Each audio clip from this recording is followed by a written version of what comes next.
Tudo começou naquela quinta-feira, 11 de dezembro de 1952. Na cidade de Bergen, na Noruega, eu estava orando a Deus pela manhã em casa de um irmão na fé. Fiquei muito comovido. Veio-me uma revelação tão nítida como se eu a tivesse lido de um livro ou de um jornal. Naquela época eu não tinha em meus pensamentos algo especial que me chamasse a atenção sobre arrebatamento. Naquele momento senti que deveria escrever o que estava presenciando, mas quase não a considerei como revelação de Deus. Pensava tratar-se de um fruto de minha própria imaginação. Procurei esquecer escapando aqueles pensamentos, mas faltou-me tranquilidade. E para resolver o dilema, orei a Deus. Senhor, não posso me lembrar de tudo, mas se for de tua vontade, revela-me novamente e eu publicarei esse acontecimento.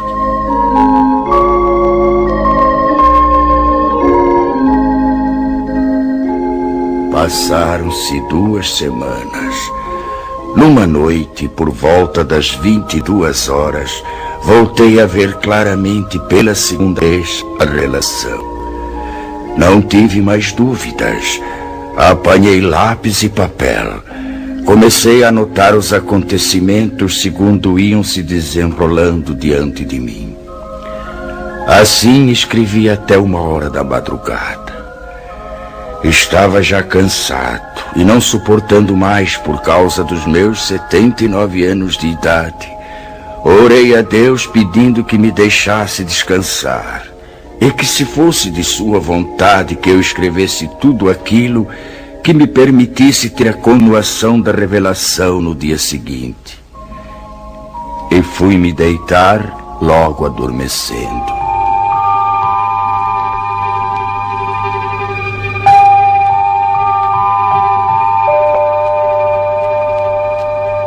Por uma noite, depois de uma semana, como nas vezes anteriores, veio a mim o restante da revelação, começando exatamente onde havia sido interrompida. Esta é a descrição de como veio a mim a revelação de Deus. Espero possa ela despertar mais almas para se dirigirem a Deus, antes de soar a última trombeta.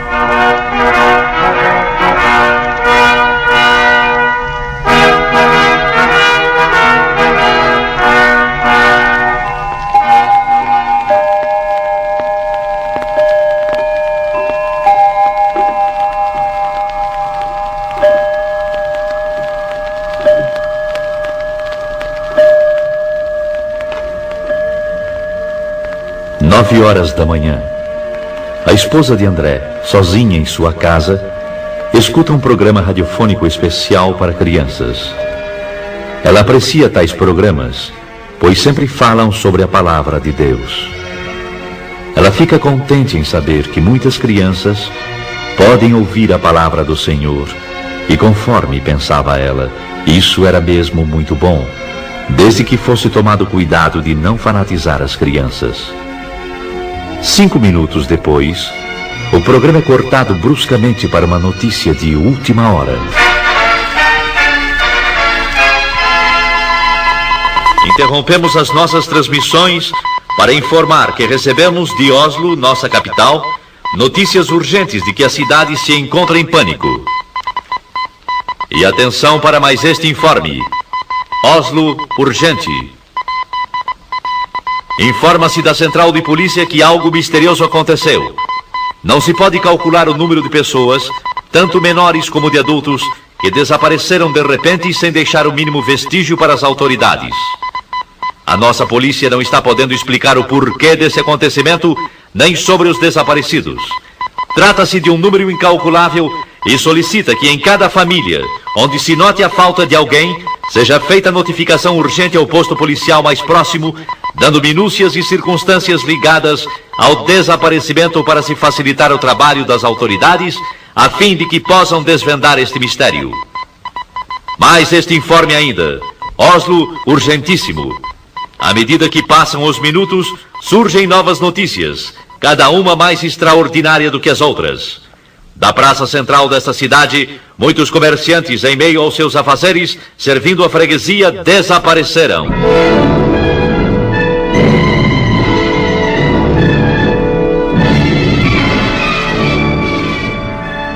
O noticiário contava que um freguês de uma casa de floricultura relatou aos policiais que... Quando eu estava pagando a despesa das minhas compras, o negociante que estava trocando dinheiro sumiu. Sumiu sim, senhores. Sumiu e não se sabe para onde. Eu notei apenas que ouvi umas palavras semelhantes a... Glória a Jesus! Glória a Jesus! Glória a Jesus! Então eu não vi mais o negociante.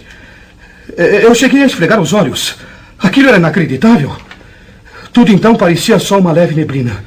Mas eu não tinha mais nada para ver.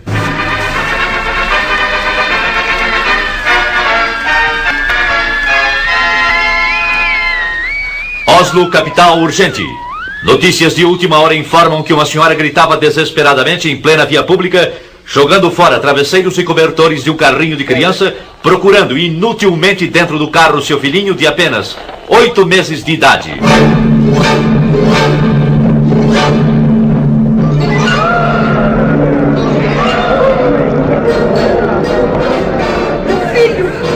Meu filhinho!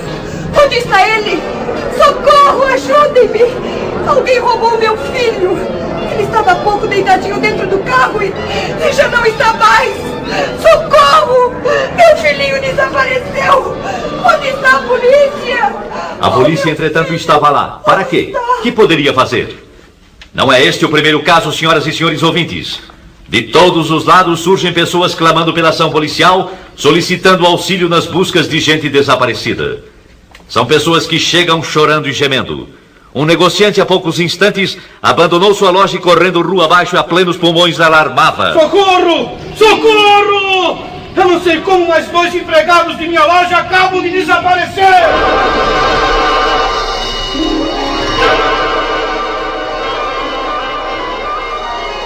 São alarmantes, senhoras e senhores ouvintes, as notícias que, além de Oslo, nossa capital, chegam também de Estocolmo, capital da Suécia, e também de Copenhague, na Dinamarca, e de Helsinki, capital da Finlândia.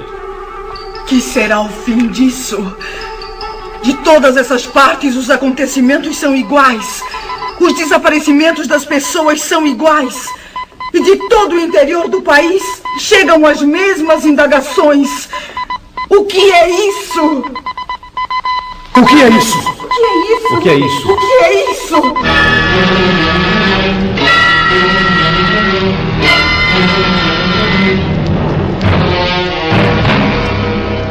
A esposa do Sr. André, impressionada com tais acontecimentos, pergunta-se, temerosa e aflita: Pode ser isto que está acontecendo?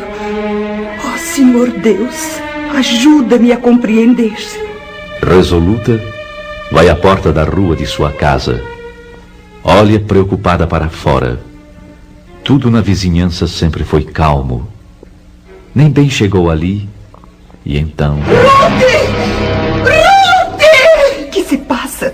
Mas aquela é a senhora Hallam, que vem vindo desesperada chamar pela Ruth.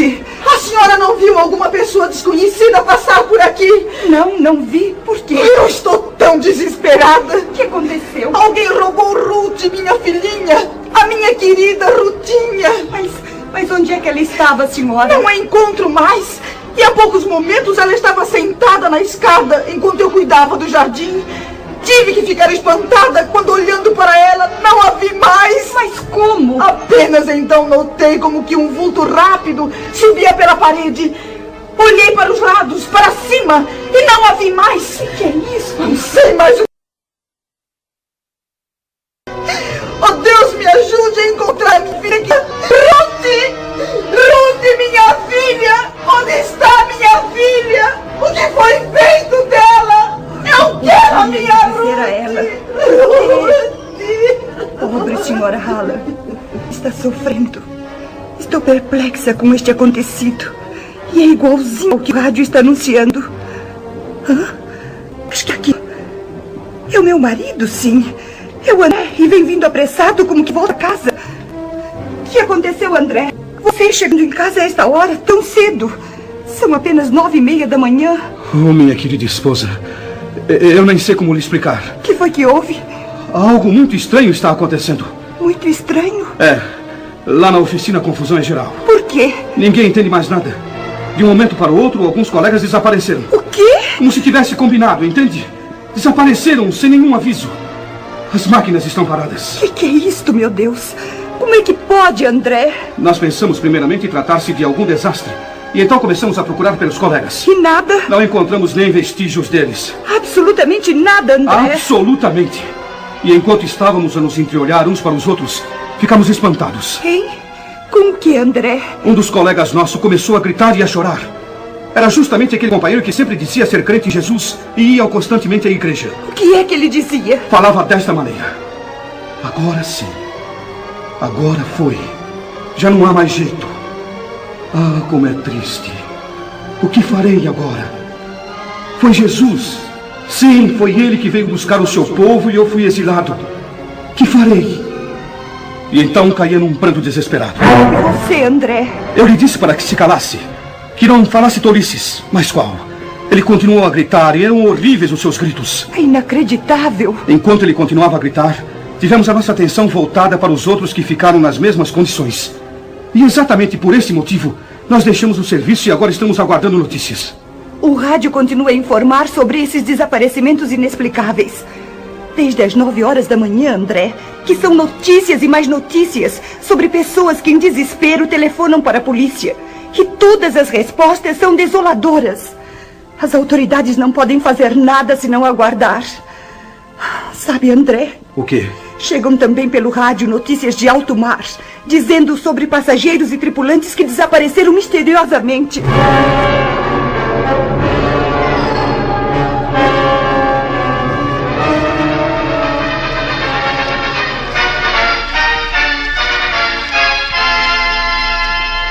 Notícias de última hora.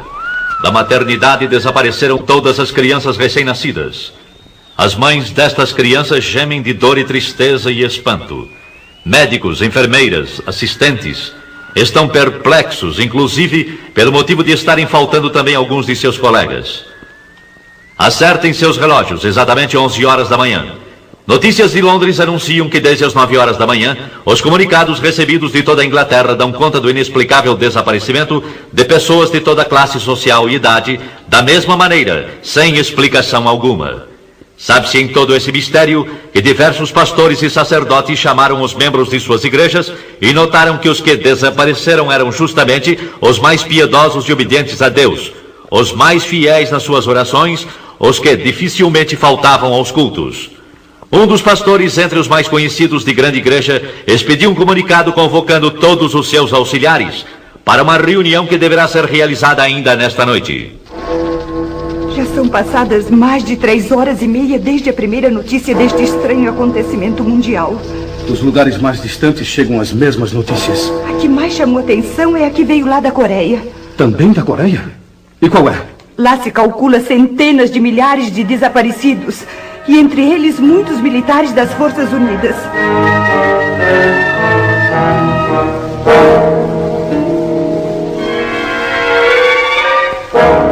É totalmente impossível descrever o que se tem passado nas últimas horas.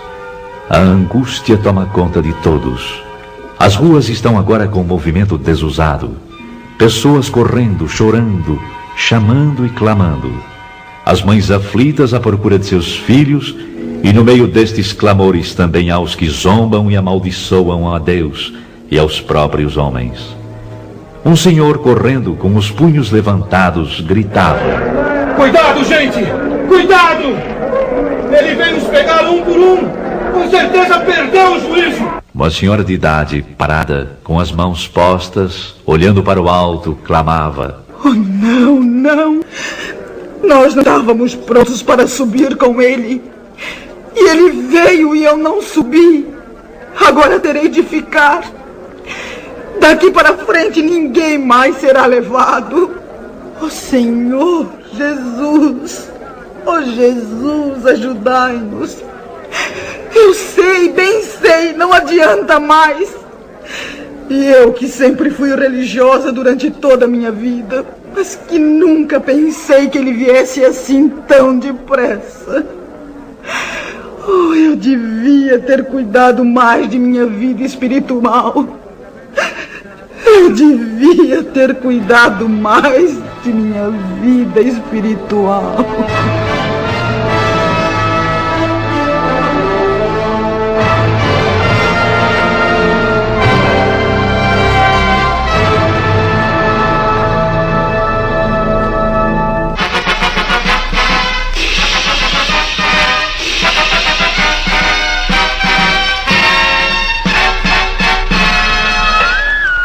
Com informações recém-chegadas, informamos às senhoras e senhores ouvintes que das estradas de ferro chegam-nos notícias de que não houve propriamente nenhum desastre, mas são muitas as composições paradas, algumas até sem os seus respectivos condutores.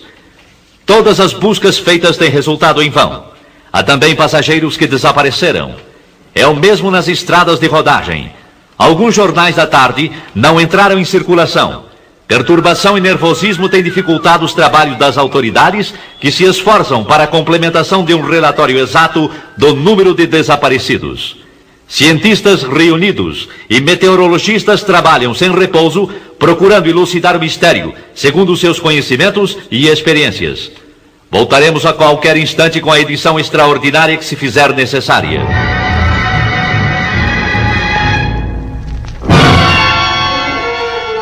Lá dos Estados Unidos da América do Norte chegam também notícias, primeiramente dos estados do leste. E que dizem elas? O fenômeno é o mesmo como aqui na Noruega. Lá aconteceram desastres graves, com perdas de muitas vidas. Os jornais prometem dar informações mais claras sobre tais acontecimentos nas edições de amanhã. Vamos aguardar agora o noticiário radiofônico das 20 horas.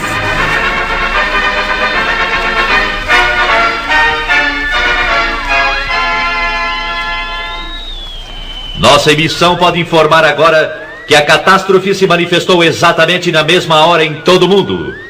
Embora as informações tenham partido das grandes cidades, já se sabe agora que em todos os locais, cidades menores, vilas e aldeias, o acontecimento é idêntico.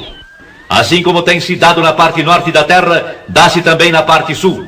O que toma conta da população é o medo. Ninguém nesta noite procura cama para dormir, tal é a apreensão do povo.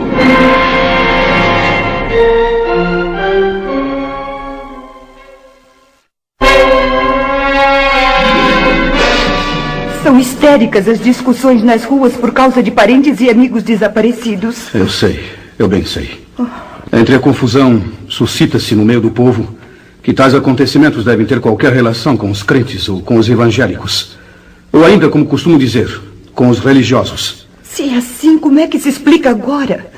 Cada pessoa que possuía parentes evangélicos, justamente aqueles que eram os mais fanáticos ou mais fervorosos, são os que desapareceram.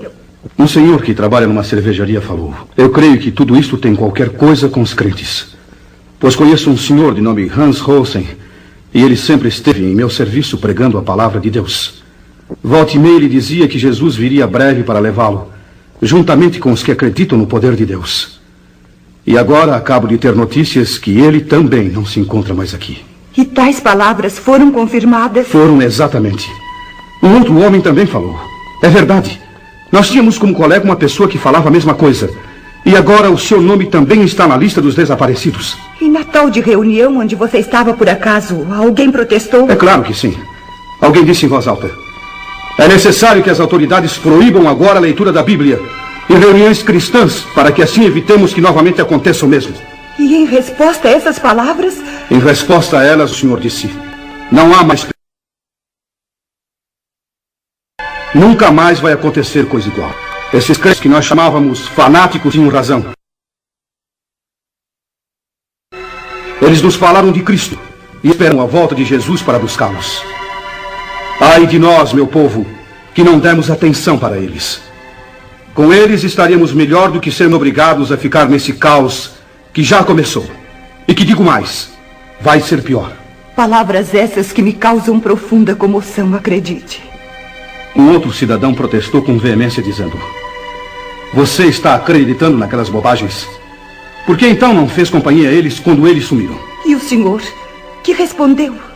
Calmo e seguro respondeu. Sim, se eu tivesse obedecido aos ensinamentos que eles davam a respeito de Jesus, eu não estaria aqui. Mas é tarde. Agora é tarde. Acabando de dizer isso, retirou-se pesaroso enquanto um sujeito do grupo gritava: você e todos que pensaram assim só merecem uma coisa: a forca! Fora com essa bobagem de cristianismo!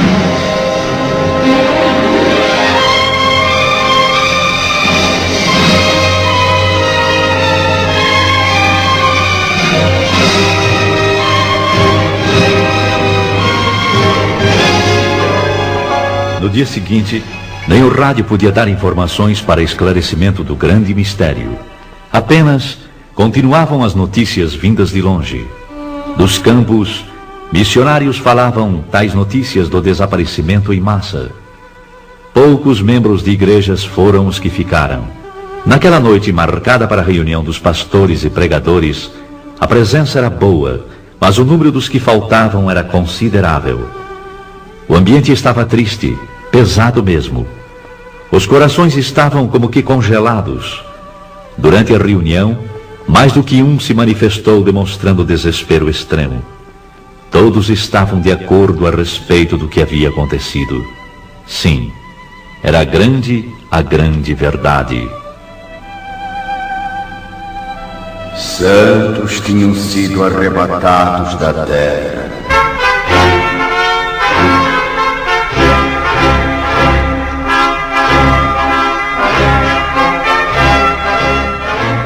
A noiva de Cristo foi levada ao céu.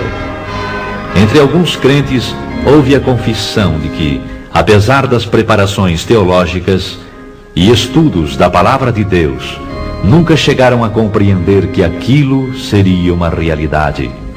A verdade é que estavam completamente estranhos ao novo nascimento e longe da adoção de filhos. Um dos mais novos falou: eu nunca aprendi assim.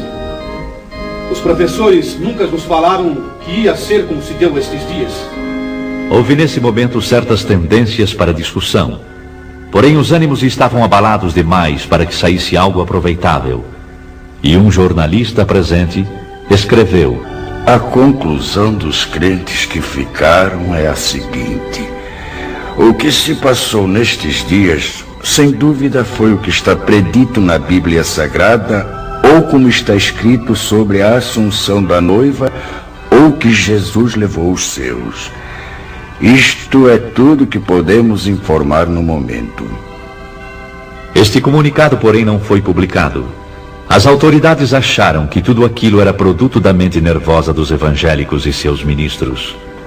Foi ainda qualificado de fantasia, sem ter nada de realidade. Depois de um acontecimento de envergadura, qualquer pronunciamento de esclarecimento só poderia ser dado pelo governo. E se for provado que tem relação com a religião cristã, o primeiro passo deve ser o do fechamento das igrejas e outros lugares de pregações evangélicas, até que o caso seja devidamente esclarecido. Mas já não se trata de caso nacional, e sim de internacional. No campo religioso, nas igrejas, o ambiente geral é de tristeza.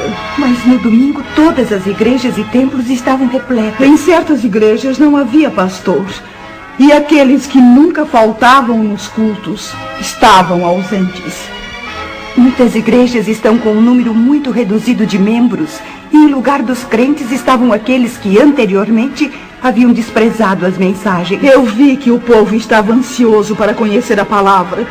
Mas a Bíblia era como um livro selado. Um senhor procurou ler, mas disse: eu estou vendo as letras, mas não compreendo nada. E deu o livro a outra pessoa que respondeu da mesma maneira. Bastou isso para que todos os presentes começassem a chorar e a gemer.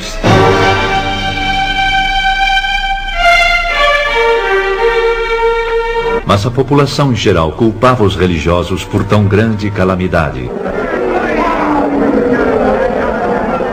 Tudo isso tem acontecido unicamente por causa dos crentes. Sim, é isso mesmo. Esta praga tem vindo sobre nós unicamente por causa deles. Vamos até a igreja e vejamos o que podem eles nos explicar. E a explicação dos que ficaram foi simples, triste e com poucas palavras. O tempo da graça terminou.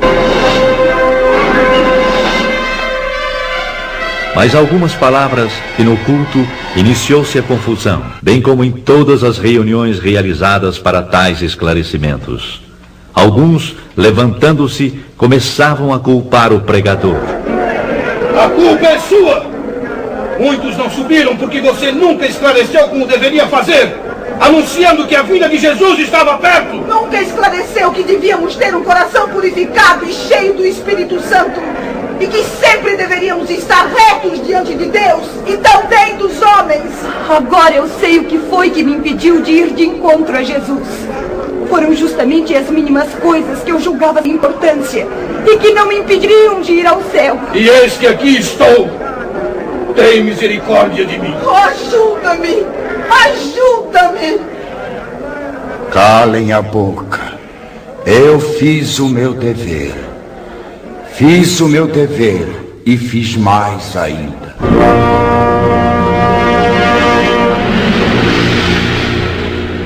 Uns gritavam de raiva e horror, outros choravam e clamavam. Era inútil. A porta estava fechada para sempre. Não adiantava bater e dizer que tinham comido na presença do Senhor, que oravam, que eram obedientes. Não havia mais oportunidade. É quase impossível descrever os dias que se seguiram. Expectativa terrível, sofrimento sem par manifestou-se em todos. E foram lembrados os convites feitos pelos pastores e o desprezo com que receberam esses convites. Muitos que eram chamados de crentes, agora compreendiam que a fé que professavam consistia apenas em palavras ocas e frases costumeiras. Alguns iam às igrejas apenas para acompanhar amigos. Outros, porque gostavam de cantar no coro, tocar instrumentos e outros interesses, sem possuírem o verdadeiro desejo de ouvir e obedecer a palavra de Deus. Não eram nascidos de novo, nem tinham o selo da promessa, nem a Para certas pessoas, a igreja é uma sociedade, um lugar para passarem as horas vagas. Mas agora estes mesmos clamaram: Senhor, abre-nos a porta.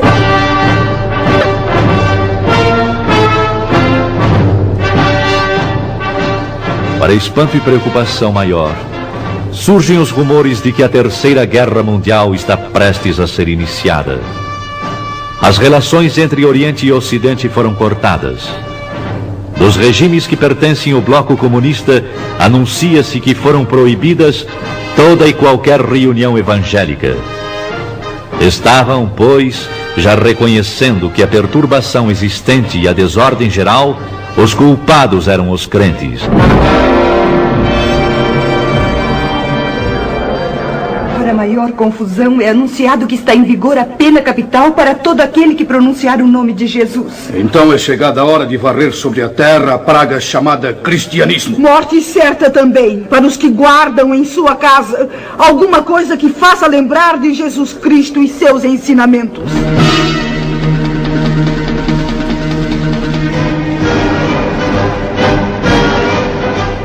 Nos países democráticos, demorou um pouco para que seguissem o exemplo comunista.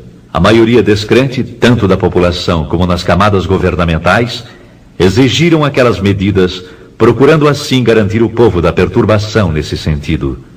Foi, pois, aprovado em todos os cantos da terra a mesma lei, ou seja, morte para os chamados crentes. Bastará pronunciar o nome de Jesus para sofrer a pena capital.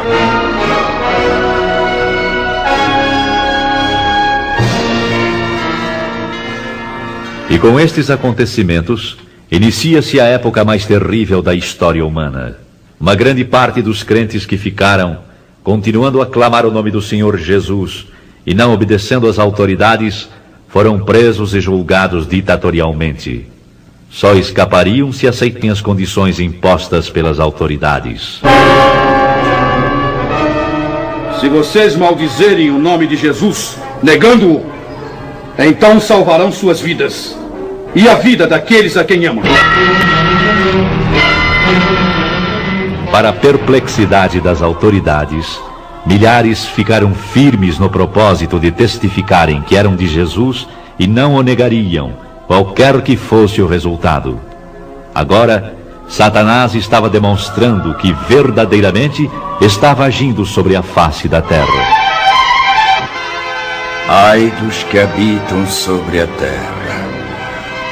Uma parte grande desses novos crentes não resistiram às ameaças e aflições. Negaram a fé. Negaram o Cristo. O mundo inteiro está no maligno. Todo o mundo jaz no maligno. As nações chegaram neste momento a ter uma só ideia e a colocá-la em prática. Exterminar com o cristianismo e extingui-lo para sempre. O príncipe deste mundo toma poder completo. E filhos acusando seus pais, entregando-os para morrerem. E assim a Escritura, segundo São Lucas 21:16, se cumpriu quando diz: E até pelos pais, irmãos, parentes e amigos sereis entregues e matarão alguns de vós, e por todos sereis aborrecidos por amor do meu nome. Faltam palavras para as demais cenas horrendas que se desenrolaram, mas no livro do Apocalipse, Deus revelou os ais e as pragas que hão de vir. E o clamor destes infelizes continuava, segundo São Mateus 24:22. Senhor, Senhor, venha abreviar estes dias.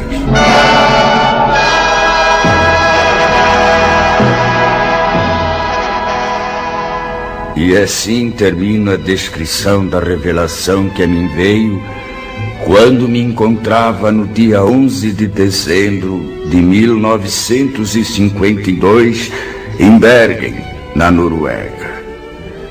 Ao irmão em Cristo, ao amigo, lembro: prepara-te para o encontro com Deus, para que não aconteça de seres deixado quando o Senhor vier buscar a sua igreja. A noiva hoje mesmo procura a face do Todo-Poderoso e pede, com coração quebrantado e contrito, que a graça e a luz te sejam concedidas pelo Espírito Santo. Amigo, enquanto estamos no dia chamado hoje, a oportunidade de aceitares as grandes verdades e obedecê-las. Ainda hoje, irmão, pode ser selado junto com os que pertencem ao Senhor Jesus Cristo.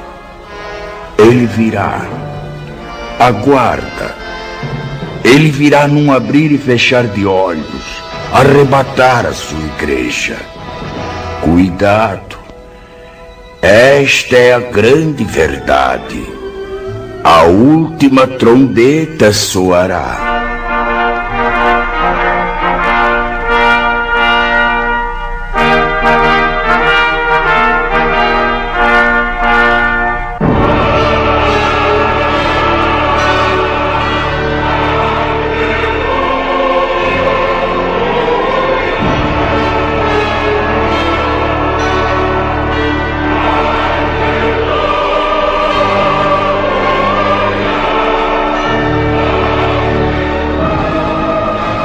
Esta foi a revelação recebida por um servo de Deus, Olaf Rode, sobre o arrebatamento da Igreja de Cristo. Seu tradutor é o virtuoso missionário Erik Alder Peterson, que lembra a todos esta seguinte advertência autêntica: a vinda de Jesus está próxima, e como vai ser quando ele vier, e os dias que se seguem. Podemos relembrar nestas poucas cenas que ouvimos, em todas as ocorrências, que milhares sejam despertados e se preparem para o grande dia da última trombeta. É o que eu desejo de coração.